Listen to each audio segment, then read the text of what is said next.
Hi there, I am Bonnie McCaffrey, and thank you so much for coming back this month for another vidcast.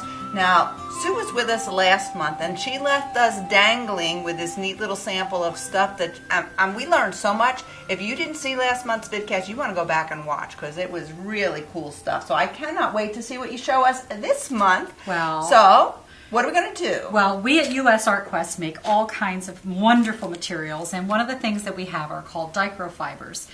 They are fusible fibers. That is, and they come in 18 gorgeous colors and mixes, and we show you many, many things that you can do with it. I know people might be used to fusible fibers, but some of the things that we do with these are just going to take you to soft. Very, very high elevation here. You're going to not be able to breathe. Love it. So let's start with kindergarten, the very basics of microfibers. Okay. And this is actually a very basic piece. It was done by my friend Frankie Fioretti, and it's just laying the fibers down and fusing it. So can I show this one to you first? Please. Oh, good. Then we'll do something else. Are you kidding? I can't wait. Okay, let's just get started. I'm going to set this in front. And the first thing I'm going to tell you is that this is like a quarter, not even a quarter, of the paper that comes with the fibers. They come in tins and various packages, and they come individual or they come together. Oh. There's all different kinds. And we include all different kinds of mica and gilding, and I'm going to show you how to do that. This is an individual color, and notice that it has the paper in here. And good directions. That is so wonderful. Very what a great important idea. To all the different techniques that we do. So let's just make... I can't keep my hands off of it. It's like so soft. It's so soft. So we're just going to make a little blanket. This is like step one. Step one. Parchment on top. Yeah. Give it a little. No ironing surface? No. Well. Oh, what the heck? Yeah, what the heck. Okay. She's such an artist. So now I have a fabric. Yeah. The longer you heat it, the less shiny it is, which is sometimes good. Right. It's a choice. That is, it's a choice. But I can also make an impression into this. Let me show you that. This is called Perfect Pigments. I almost always use Mars Black for this particular technique, and you need a stamp pad, and this is called a stamp pad. And what you do is apply the pigment to the stamp pad, and then you push it in until it's no longer shiny. And that's when you know that it's ready to be stamped with. I have a little rubber stamp. It's this little dragonfly. You sell stamps too? We have some stamps, we sure do. They have everything here. I know, and I'm just going to just very generously load that up.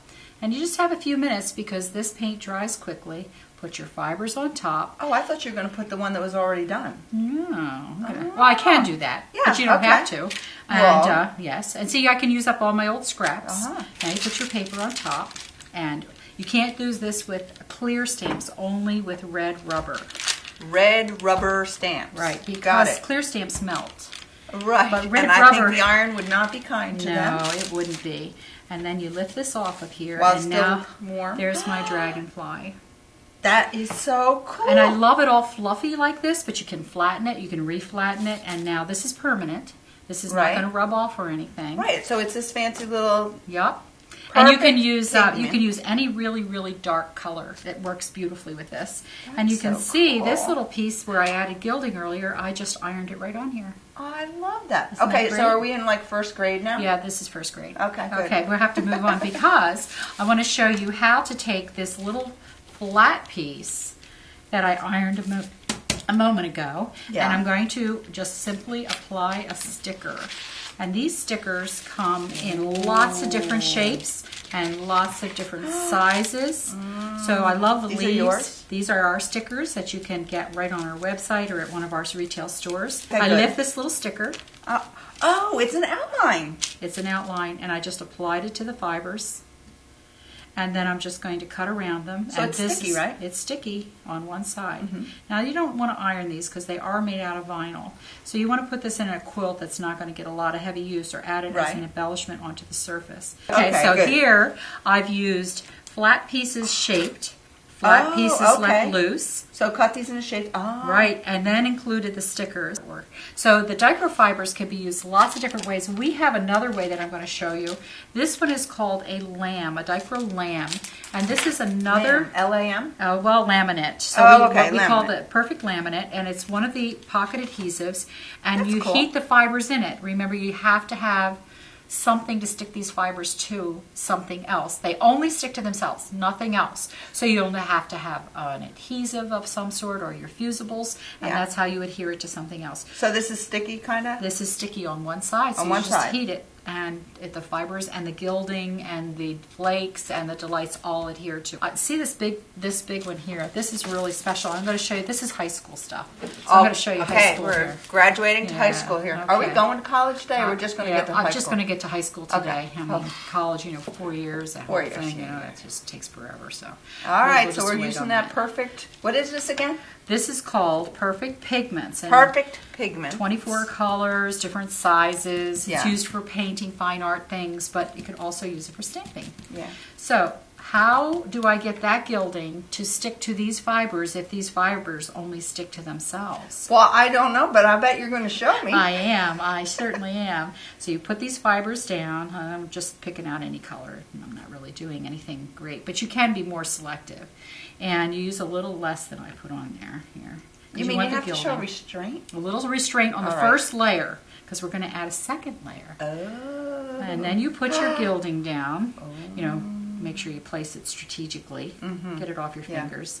And then you're going to put down another layer, because now the fibers themselves are going to stick to themselves, trapping the gilding inside onto the paper. Oh my gosh, here we go. Oops, here we go. Good thing we got the professional ironer here. And then we're just going to give this a good iron. All right, I can't wait to see how I know, it's so exciting. Watch. That is so cool. Isn't that Look beautiful? at that. Oh my if you need longer playing time, if you're not real quick and put your paint down, there are inks that you can use, the black inks, that will allow you a little more play time. But let me show you what I did with that piece, just like that. And that's this iris here. Oh, look at this. This is like a petal cut out. I did 2 stampings, cut one out, left the other one down, and then used little fibers to put underneath there to give it some dimension. Can you see it? And then also incorporate the fibers and the flakes and the gilding. See, the orange gilding is in here. This is incorporative of many, many of the products at US Art Quest. But look how all unified they look when they're... All right, so what are you going to show us next? Oh, I think we should go wet. Wet. What do you mean wet? Are we going swimming? How about paint? Okay, let's go. Let's get the paint out. Okay. That's cool stuff. All right, Sue, you have shown us so many incredible things. I just can't wait. I mean, I happen to love paint and fabric, so... Let's put the two together. You have your own line of paints. I do, and these are really developed for artists and textile artists because there's no formaldehyde. That's really, really, really important. Studio safety is of the utmost importance to me. If you're a painter at all, even if you can just play, you can see that this little piece is just I spritzed it well and just rubbed some paints in. Now let's say you aren't a painter and you do quilts, and this is one from my friend Carol Mikowski. She took a class. So this is what she learned to do. This is what she learned to do. It was the applique. And what we do is we just add some color to it, and look at the difference between that flower and this flower. This looks very realistic. This is a quilted piece done on studio cloth. And notice how it has this beautiful leather-like surface. Yeah. And notice that it's just been painted, and then this is napkin collaged. And then you coat it. Can't wait to see that. Well, you coat it with the perfect paper adhesive gloss to give it a good finish. And then when it's stitched, it looks like leather. So let me show you what it looks like, this studio cloth. This is it. It comes in yard goods, so you can get up to 10 yards. It's 54 inches wide. Ooh. It stitches like butter. You can put this fabric... It feels like canvas, like an artist's canvas. It does feel it, but you don't need gesso because it's very stable. It has a laminate on the inside and a real high-quality cotton good on the outside. This one went through the inkjet printer, so now I can paint it. So any photograph that you have, let's say it's a portrait of your little dog, and you want to paint your little dog, you can run a photograph through, paint it, then you can quilt it. I love that. I love it too. And here's one that's finished. So this was just run through the inkjet printer, and now it's ready to quilt. Imagine if you were going to make bags or satchels or checkbook covers or Kindle covers or all of those things. You could do that out of this, and it'd be just beautiful. Yeah. And it gives you a leather-like, water-resistant finish. Now this is sort of like the all over everything. Just throw it all on the canvas and see what sticks. Oh my gosh, well, I guess love what? It all does. This is napkin collage. These are the dichro fibers, stamping, This is the 101 that I used in the last video, and we put the mica on it. This one's mixed with paint. Then we put some mica on it. We just put mica prills and mica flakes and mica delights. Should we napkin collage something? You know what? I think now I need to know how to do this napkin collage stuff. Okay. All right, so let's do that. All right, you kept showing me that napkin thing, and so now I'm thinking the napkins. Every time I see a paper napkin, I'm going to have new thoughts now. You are going to have so many paper napkins in your house. Oh, great. But we really look for beautiful napkins. And make sure you look for the napkins that have 4 designs unless you just love it with just one. Oh. And simply, you have to cut the design out, and this is how you cut it out. Wait, those are new scissors. This is a wet paintbrush. Okay, so you need to remove all the layers. Sometimes the first layer comes off quickly, but the second layer will not. You have to do this part. Oh, wait. So there's another layer? There's another layer, but you can hardly see it. So what you do is you put a little piece of tape. I want to see what you're doing. One side on one side, one on the other, and pull. Magic. That's so cool. So, and you just cut it again. I know. But that's okay. So we're going to take some, this is called Perfect Paper Adhesive, and I'm going to take this nice little Eiffel Tower. So this is an adhesive, is that correct? That's right. So first we're going to do is we're going to put some adhesive onto the fabric. Okay. So you want to adhese it under and over. And so then you put the adhesive over top, and now it's onto the fabric. Now I want to show you how you can enhance this even further using the paint. You're not done yet. I am so not done. I've taken this color, which is called dark violet, and I've mixed it about 50-50 with water. And I'm going to put it into this little pen, which is what is this? It's called a fine liner, and it has a really fine point on it. Is this another thing you sell here? Yes, we do. It's one of my favorite. And what I did here is I tapped it until you see it. Okay. Now we can draw right on the fabric these little fine lines. Oh my And you can fill in. And you can do designs. They're ideal for Zentangling. Look at this with just little dots. I love it. Little dots. And now I'm curious, did you have to water that down? 50-50. 50-50. Because you want it to flow. Now, what can I put in here? I can put in glue. I can put in paint. I can put in ink. I can put in tomato soup. But you probably wouldn't want to paint with that. But you could if you wanted to. Well, you could if you wanted to.